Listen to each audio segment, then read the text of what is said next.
Sahabat investor, kita seharusnya tidak hanya investasi keuangan, tetapi juga dalam kesehatan. Salam sehat.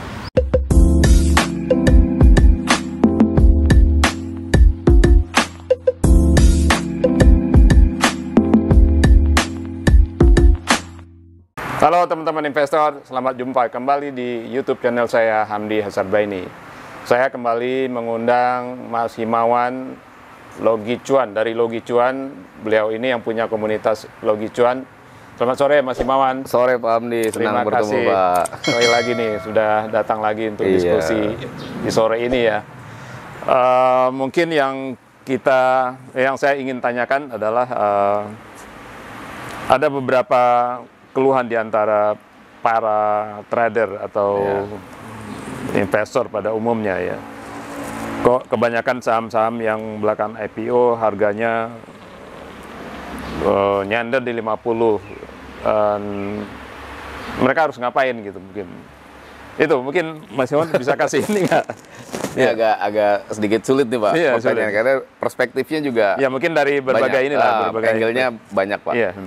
Kalau yang saya lihat Pak, dari posisi investor, saham-saham yang IPO ini kan belum ada track recordnya Pak. Kalau bahasa kami di market tuh belum ada gambarnya. Chartnya belum terbentuk dan lain-lain. Mungkin fundamentalnya juga masih akan baru dipelajari. Untuk beberapa orang memang tipikal IPO hunter ya.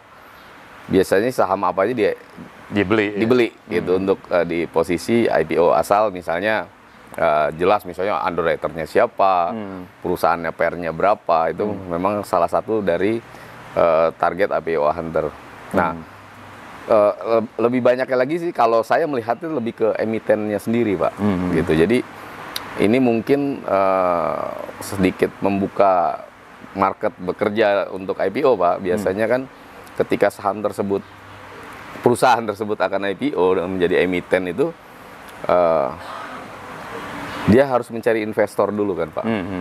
Yang normalnya kan seperti itu. Karena perusahaan ini harus dilistingkan dan harus laku, dalam tanda kutip sahamnya harus dibeli oleh publik kan. Nah, dari posisi ini mungkin dari si emiten hanya cukup misalnya, oh saya yang penting listing, udah dapat duit, dapat IPO, uang IPO selesai. Gitu. Nah, di sini banyak Pak ya sebenarnya yang harus diperhatikan untuk bisa listing Pak. Jadi pengetahuan si emiten juga jauh lebih penting ketimbang dari si investor. Jauh lebih penting. Kenapa? Karena dia yang create Pak nanti. Dia dalam tanda kutip kan setiap perusahaan untuk IPO ini kan mencitrakan ke dalam perusahaannya. Dia harus kuat. Bagaimana dia bisa mempromosikan perusahaannya gitu. Betul Pak. Apalagi nanti pas sudah listing, itu kan jauh berbeda dengan waktu dia masih private kan. Di situ kan price adalah segalanya tuh ketika dia IPO. Nah, makanya saya menitik beratkan untuk saat ini mungkin perusahaan-perusahaan ini harus paham nih, IPO itu apa? IPO itu gimana? Setelah IPO apa yang harus dilakukan? Apa tugas yang mereka harus lakukan? Betul, apa yang harus mereka lakukan? Memberikan kepuasan publik pasti dengan kinerja dan lain-lain itu harus, dan itu wajib ketika memang sudah IPO. Tapi kan nggak semua perusahaan paham dengan pergerakan harga sahamnya sendiri Pak. Ada sebagian juga nggak peduli gitu. Sebagian nggak peduli bahkan mekanismenya gimana sih saham ini Nah, ketika si emiten atau perusahaan punya kepentingan, misalnya RUPS, kerjasama dengan investor dan lain-lain, baru mereka peduli tuh. Kok harga saham saya segini, padahal kinerja kita begini. Bagus, ya. Nah, itu yang memang harus dipahami lagi sama para emiten yang memang listing di bursa Pak. Itu dia tuh. Saya lihat ada beberapa emiten yang baru IPO itu sebetulnya secara fundamental bagus. Gitu. Tapi itu tadi, kenapa harga sahamnya nggak bergerak, nyender gitu. Nah mungkin itu tadi ya, investor nggak tahu apa yang dikerjakan oleh emiten yang sebetulnya bagus, cuman nggak tersampaikan ke publik ya. Apakah itu mungkin jadi penyebabnya? Ya, salah satunya itu sih Pak. Jadi kalau di market sendiri, ketika kita sudah IPO kan harga saham ini sebenarnya dalam tanda kutip harus dijaga. Baik dengan kinerja tadi ataupun dengan sistem perdagangannya, Pak. Jadi yang banyak nggak dipahami ini yang sistem perdagangannya ini, Pak. Berapa saham yang beredar di publik? Ya kan? Berapa yang misalnya mau di buyback kembali sama si emiten. Nah, biasanya ini saya agak buka sedikit mekanisme market ya, Pak. Biasanya ketika si emiten punya kepentingan terhadap harga sahamnya, itu dia harus buyback, Pak. Dalam tanda kutip yang bahasa halus itu buyback lah, gitu. Buyback untuk apa? Untuk menyelaraskan mereka dengan market. Misalnya harga sahamnya 100. Tiba-tiba memang perusahaannya memang bagus, kinerjanya oke dan lain-lain. Pasti market akan merespon dengan antusias dong, Pak. Mereka juga mau cuan gitu. Nah, di situ ketersediaan barang kan, ketersediaan sahamnya, lotnya itu kan dikuasai oleh emiten. Emiten masih pegang 80%, misalnya yang dirilis 20%, emiten masih pegang 80%. Nah, bagaimana caranya agar saham ini tidak terguyur, bahasa marketnya tidak terguyur oleh barang yang ada di market. Berarti kan Bapak harus sebagai emiten kan harus buyback. Artinya apa? Bapak harus siap memang membeli kembali dari market, walaupun nanti ujung-ujungnya memberikan kembali. Kenapa? Loh, harganya memang sudah tinggi kok. Perusahaan saya cukup bagus. Perusahaan saya prospektus ke depannya seperti ini kok. Wajar kalau Anda saya beli, saya jual di harga di atas IPO kan wajar, Pak. Itu kan memang sistem dagang gitu. Dan menurut saya sih fine-fine aja, nggak ada masalah. Ketika saya beli mobil Pak Hamdi, mobilnya jarang, cuma sedikit, mobilnya bagus murah pula. Gitu ya saya beli, Pak Hamdi minta berapa, saya pasti bayar gitu. Nah, ini kan ke market supply and demand tadi gitu. Nah, disinilah menurut saya ya banyak emiten yang mau IPO tuh, Pak, nggak paham itu, Pak. Nggak paham apa kalau tugasnya setelah IPO. Setelah IPO Anda dapat uang 100 miliar untuk perusahaan, habis itu udah. Terus ketika harga sahamnya hancur, terus Anda merugikan investor, Pak. Itu kan nggak bagus juga untuk pencitraan atau publishing dia punya perusahaan, Pak. Gitu. Sebagus-bagusnya apa perusahaannya ketika sahamnya parkir di harga 50 kan jadi hal yang buruk gitu buat kinerja walaupun citra bagus. yang jelek ya bagi betul, perusahaan. Apalagi owner gitu. Owner kan punya kepentingan gitu. Jadi emang tanggung jawab itu ada di emiten itu ya. Kalau saya iya. Ya, karena bukan cuma sekedar IPO dapat duit udah selesai gitu. Betul, Pak. Jadi kalau buat saya saham yang ujungnya ke 50 setelah IPO berarti emitennya cuek, Pak. Cuek ya. Tidak berarti perusahaannya jelek kan. Tidak berarti perusahaannya jelek, tapi dia cuek dengan harga di market dan berarti cuek juga dong ke investor yang sudah membeli dari harga IPO misalnya. Seperti itu, Pak. Nah, gimana sikap teman-teman Logi Cuan tuh terhadap saham yang sebetulnya secara fundamental bagus terus nyandar di 50 gitu? Apakah masuk atau ya udah cuekin juga gitu? Nah, kalau yang saham-saham emiten-emiten yang kayak tadi ini yang kita bicarakan, Pak, yang tipikalnya seperti ini, emitennya cuek, nggak mau tahu, berarti kan nggak ada pergerakan yang cukup signifikan, Pak, di saham tersebut. Ini nggak pilihan kita, Pak. Oh, nggak pilihan? Nggak pilihan. Tapi ketika memang misalnya harganya pun 50, fundamentalnya cukup bagus, tapi bergerak naik dan turun, even itu cuma 2, 3, 4 tik aja, itu buat kita memang sasaran kita ini, gitu. Kalau yang saham parkir, udah ngapain kita invest atau kita tradingkan saham yang nggak jelas. Emitennya aja nggak mau beli, Pak. Masa kita investor mau beli, ya kan? Ini yang punya perusahaan nggak yakin dengan perusahaannya sendiri kan? Berarti buyback itu kan salah satu cara, Pak. Iya. Salah satu cara untuk si emiten untuk saham, nggak, artinya secara fundamental dia ingin mengurangi porsi yang ada di publik kan. Artinya dia percaya dengan betul performance perusahaannya. Toh kan bisa diskemakan setiap tahun, misalnya ada RUPS, ada pembagian dividen kan bisa dialihkan ke sana dulu. Misalnya entah berapa persen dulu kan bisa, Pak. Hanya sekedar untuk menstimulus market. Jadi kesannya tidak menipu dalam tanda kutip investor, Pak. Udah dapat duit IPO. Udah dapat IPO selesai, tinggal. Jadi kan bikin kapok, Pak. Jadi nggak menarik buat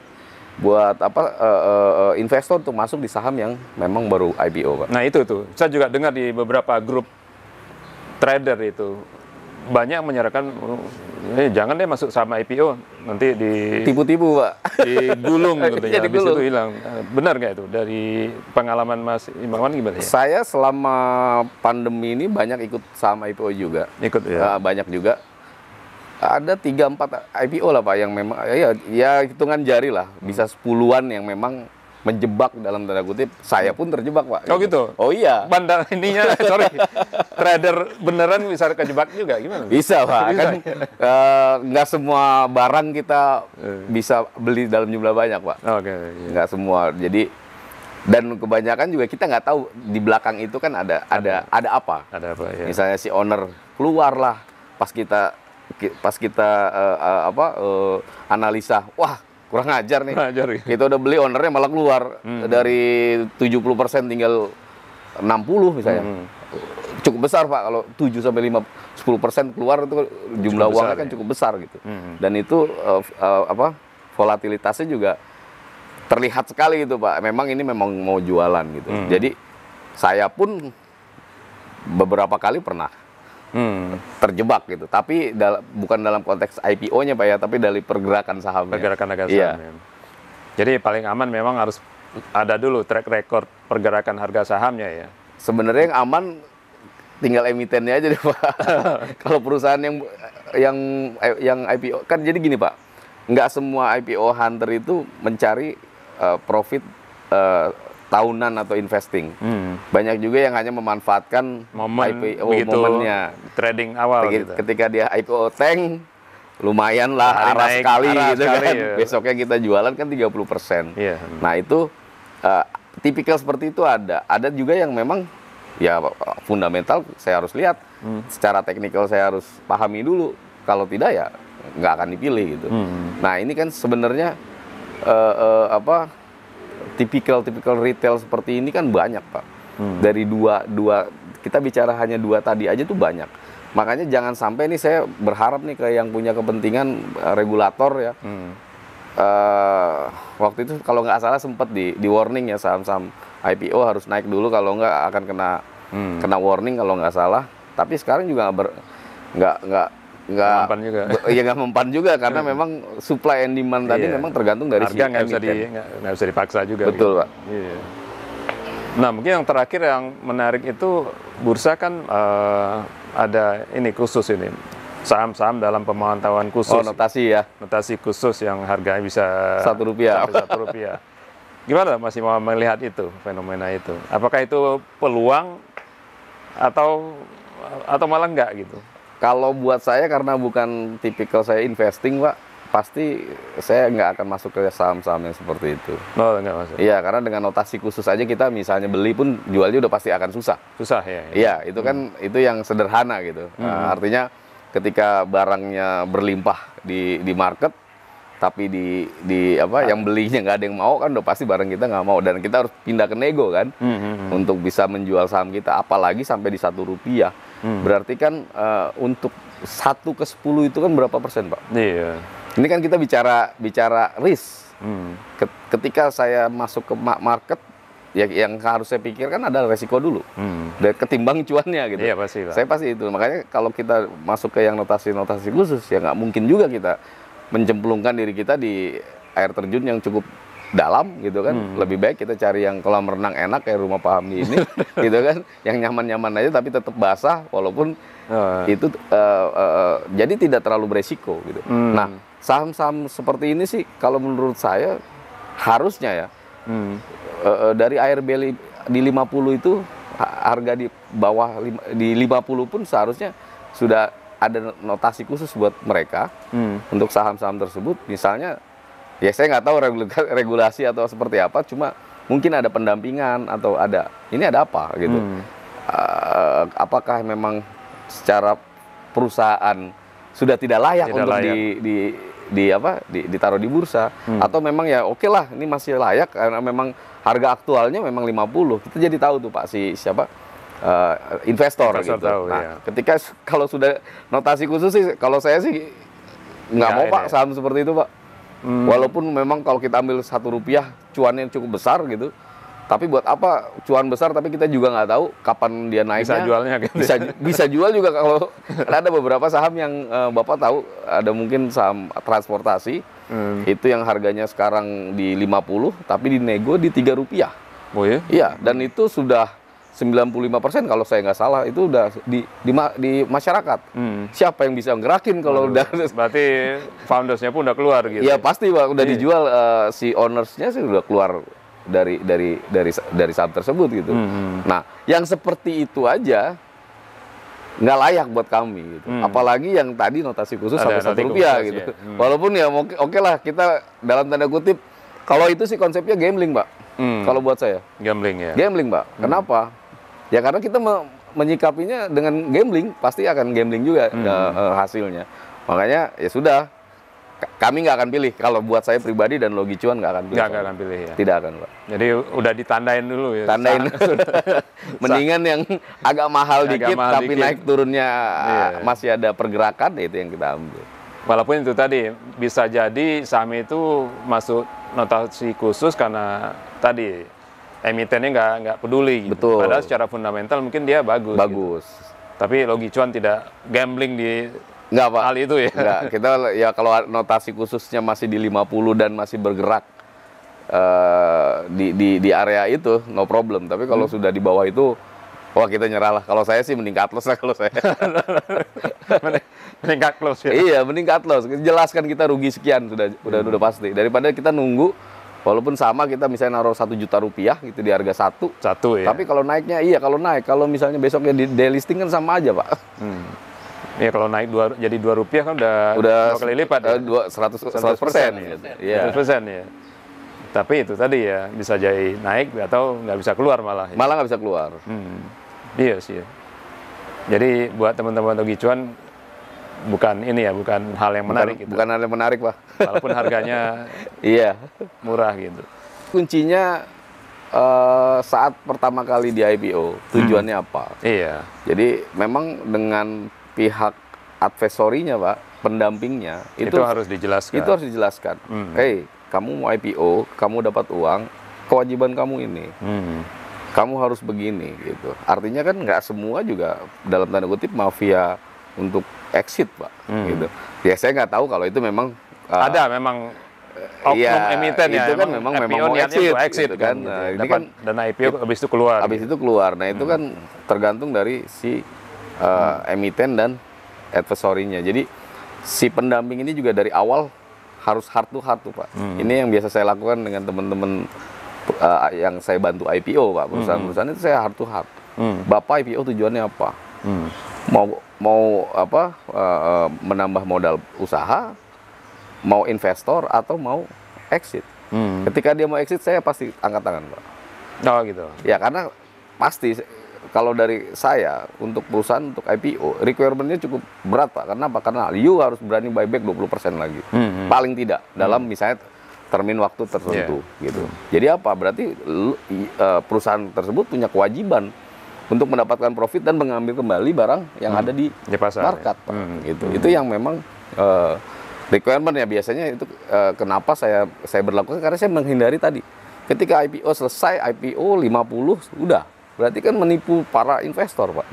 Kasihan ini investor. Mungkin kita kan nggak tahu apa iya semua investor cerdas. Kan tidak, Pak. Apakah mereka well knowledge semuanya? Well informed juga? Kan tidak. Tapi paling tidak dengan kita memberikan memberikan pengetahuan kepada calon emiten, mereka tahu gambarannya seperti apa. Apa yang mereka harus lakukan untuk menjaga nama baik perusahaannya juga, Pak. Kinerja bagus, cuan besar dari perusahaan tersebut, profitnya oke, tapi namanya jelek buat apa, Pak? Lama-lama produknya juga akan hancur. Saya percaya itu. Ada beberapa, Bapak tahu lah, ada saham yang cukup bagus dulunya gitu kan. Lama-lama hancur, perusahaannya oke, tapi lama image orang kan sudah terlanjur jelek gitu. Udah nggak percaya lagi. Betul, gitu. Pak.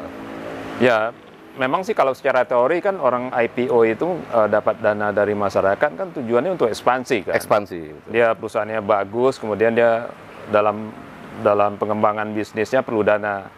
Kalau dari kantong sendiri mungkin agak sulit. Gitu. Jadi IPO gitu. Butuh investor. Kan harusnya begitu kan. Betul. Dengan dana IPO nanti mereka mengembangkan bisnisnya makin besar, nanti bisa bayar dividen ke investor. Kan? Nah, cuman memang tadi seperti saya bilang ada beberapa oknum emiten yang exit. Mereka tujuannya cuma dapat duit IPO, ke habis itu exit. Gitu. Iya.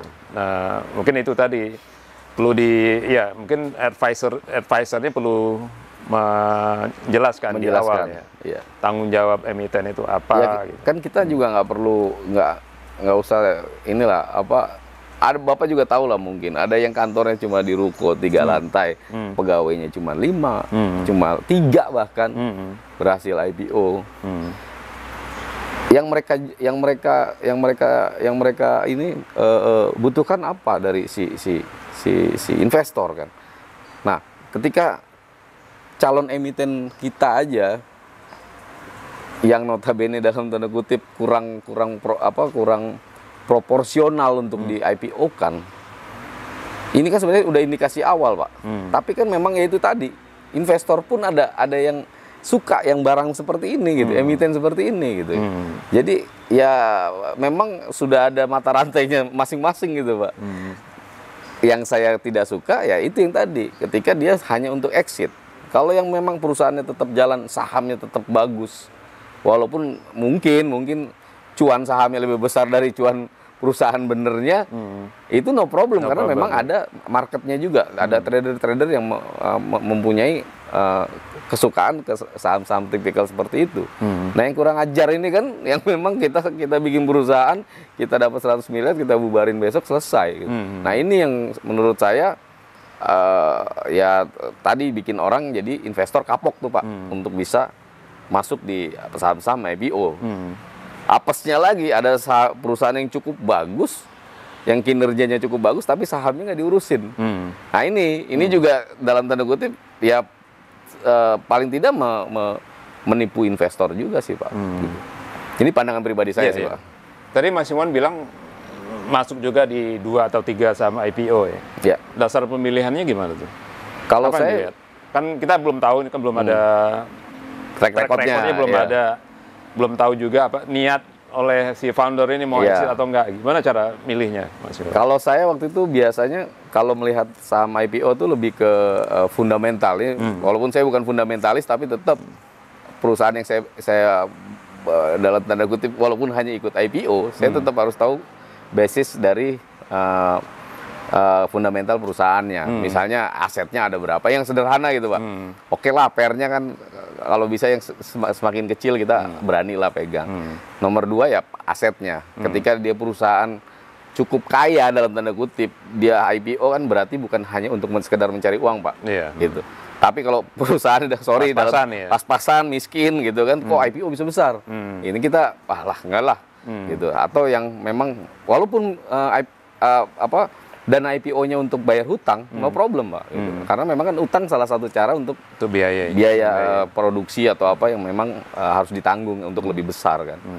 Lebih banyak sih ke sana Pak. Dan satu bidangnya Pak. Yang kedua itu bidangnya. Industrinya apa? Menarik nggak sih? Walaupun ya tadi misalnya kita hanya main di IPO-nya doang, misalnya hanya ambil gain misalnya gitu 100%, 200%. Udah cukup buat kita ya, itu salah satunya industrinya. Saya pahami nggak industrinya? Kalau industrinya saya nggak pahami atau saya belum tahu sama sekali ya lebih baik saya mundur gitu. Nah kebetulan kalau ketika 3 syarat tadi yang paling sederhana ya Pak, yang nggak perlu nyelimet kita ngitung atau apa, biasanya sih aman Pak. Aman ya. Biasanya aman. Apalagi misalnya kita lihat lagi nih yang terserap di marketnya berapa persen, yang ditawarkan berapa persen. Kalau saya biasanya waktu itu patokannya asal jangan lebih dari 30%, 20% lah maksimal. Itu udah cukup menarik. Gitu. Nanti itu teman-teman, jadi Mas Himawan sama sekali tidak mengharamkan sama IPO ya? Oh tidak. Tetap masuk tapi dengan kriteria yang tadi ya? Tapi ada juga sih Pak, jadi gini, kalau buat saya untuk saat ini ya, perusahaan IPO karena memang tadi gambarnya belum terbentuk juga, marketnya kita juga nggak tahu, di liquidity-nya di market juga kita nggak tahu. Biasanya short term Pak, nggak bisa kita main long term. Beda sama dulu gitu. Kita bisa IPO pegang 5 tahun, bisa pegang 3 tahun. Kalau sekarang harganya kita yang menentukan. Kita mau exit di berapa persen selesai gitu. Kalau buat saya pribadi seperti itu. Oke, makasih Mas Himawan. Sama-sama Pak Hamdi. Demikian teman-teman, tadi beberapa tips dari Mas Himawan dari Logi Cuan yang bisa teman-teman jadikan acuan ya dalam memilih saham, baik saham IPO maupun yang setelah IPO ya. Demikian, sampai jumpa kembali di episode yang akan datang.